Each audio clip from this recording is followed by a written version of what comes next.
তো বন্ধুরা, এখন আমি যে গাছটা নিয়ে কথা বলবো, এই গাছটা নিয়ে কথা না বললেই বোধহয় হয়। কারণ এই গাছটার বিষয়ে এমন কেউ নেই যে জানে না। এত সুন্দর একটা গাছ, এই গাছটা যখন বড় হবে, চারিদিকে গাছটা যখন ঘন হয়ে যাবে, তখন লাল সবুজে মিশ্রিত হয়ে এত সুন্দর লাগে দেখতে, জাস্ট ওয়াও। তো এই গাছটার নাম হচ্ছে অ্যান্থোরিয়াম। এই গাছটা হচ্ছে একটি ইনডোর গাছ এবং এটা তোমরা আউটডোরেও রাখতে পারবে।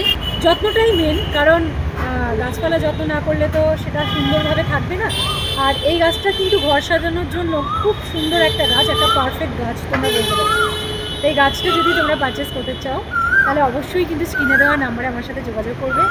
আর খুব তাড়াতাড়ি অ্যামাজন, ফ্লিপকার্ট, মিশোতেও তোমরা বিশ্বাস নার্সারি থেকে খুব কম দামে এই অ্যান্থোরিয়াম গাছটি তোমরা পেয়ে যাবে। আর তোমরা কিন্তু বিভিন্ন রকম ভ্যারাইটিস পেয়ে যাবে, বড় ছোট মাঝারি অনেক স্টক রয়েছে, তোমরা দেখতেই পারো। এখানে বিভিন্ন রকম ভ্যারাইটিস তোমরা কিন্তু এই গাছটার পেয়ে যাবে।